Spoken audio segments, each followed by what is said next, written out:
So have you ever heard the term Darksparks or Miraith while you're scrolling through your Twitter on the Apex tags and wonder what they meant? Don't worry, friend, because I got you covered. And if you're familiar with those terms like me, then you are a shipper. But for those who think I'm speaking a second language, I got you covered. So what exactly is a Darksparks? Kind of sounds like lightning in the dark, and in a way it kind of is. But more than anything, it's the shipping name as in relationship name of Wraith and Watson, like as a couple, as in two people who kiss. So now that you know what Darksparks is, I'm going to explain what Miraith is. Ready for this one? It's a little easier. Mirage and Wraith. Both Miraith and Darksparks seem to be two of the most popular ships in the Apex family. Don't get me wrong, there are literally a million other ships out there, like Watain, Cryptage, Wattage, Mirage Hound. I could keep going on and on. Literally, just go through the AO3 tags, and you will know that there is a ship for literally everything. But this video is just going to focus on Darksparks and Miraith. At this point in the story, it's hard to say which ship is going to set sail. I do feel like there is evidence for both, depending on how you look, kind of / overanalyze all the lore and information we've been given. I mean, really, it could go either way. Just look at the quest dialogue from A Legend Falls. Wraith says that Watson's in her top 3 of friends. But don't worry, Tom Castillo, one of the head writers of Apex, later tweets who her other 2 friends are. Ready for this? One is Mirage, and the other's Pathfinder. So now we know Wraith likes both of them. I'm going to start by analyzing the potential for Darksparks. Our first piece of evidence, we're going to look at the Apex Legends Season 3 trailer. This clip happened so quick that you might have missed it. As you can see, right here, we got this super cute, completely in sync move by Darksparks. A punch, a kick, and a smile. Couldn't be more perfect. Next, we're going to look at our biggest piece of evidence, the less outlandish kind.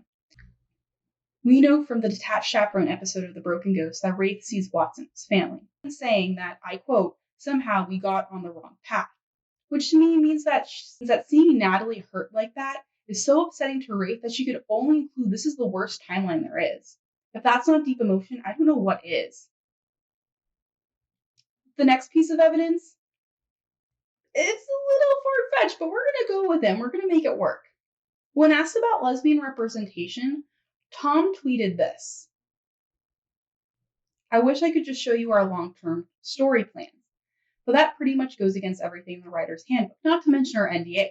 We have not forgotten about you. That is all I can say. Now that doesn't sound like much. I mean, we know Loba is bisexual, and she could very well have a relationship with another legend who could come out as gay, aka Loba lore, which I know is super popular right now too. But then the very next day, when asked about Loba's potential love interest, Tom tweeted this.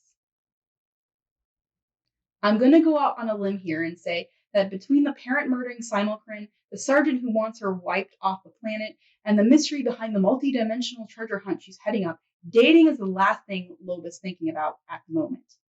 So if Loba might not be getting a girlfriend anytime soon, and we are getting lesbian representation, what are the odds it's Darksparks?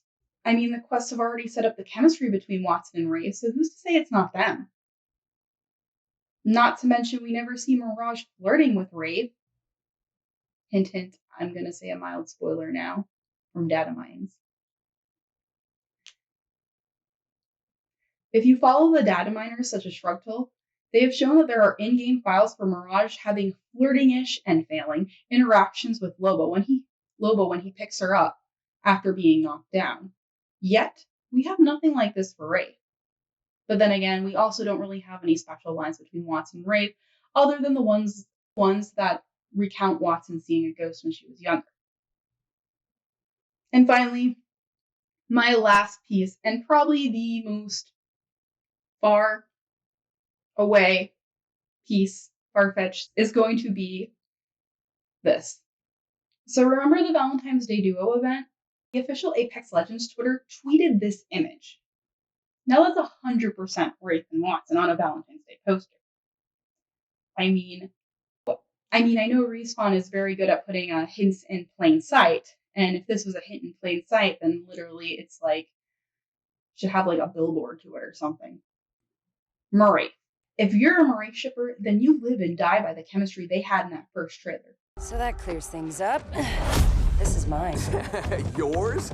If it wasn't for me, you'd still be laying down on the job. I mean, can we talk about that body touch again? So how has this been reflected in the quest?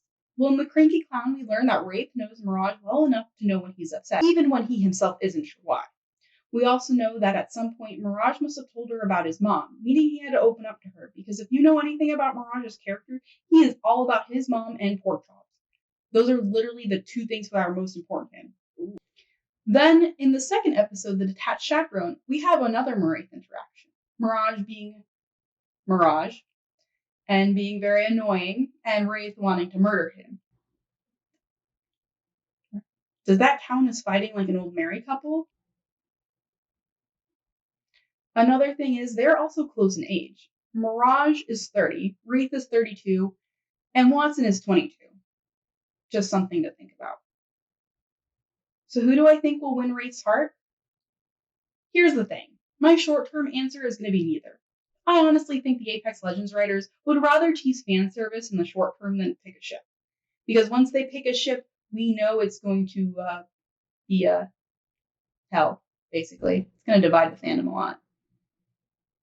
By the time we do get an official couple, I think there'll be way more evidence pointing to a buildup of their relationship. But if I really did have to pick, like if you were holding a P2020 to my head and I had to pick, I might be more inclined to say Miraith because it's the obvious choice. Kind of like Jess and Nick from New Girl, where they spent a lot of time butting heads and it took basically the whole show for them to get together, but I feel like they could be the obvious choice for writers to go with. But then again, Tom said he doesn't like the obvious, which is why he wrote Wraith drinking an appletini. So if you're going to go with the less obvious choice, I'd say Darksparks. At the end of the day, only time will tell whether Darksparks or Miraith will be canon. Till then, ship on, my friends. If you like my video, I have more to come. Please like and subscribe, and in the comments below, tell me who you ship, whether it's Darksparks, Miraith, or some other strange couple.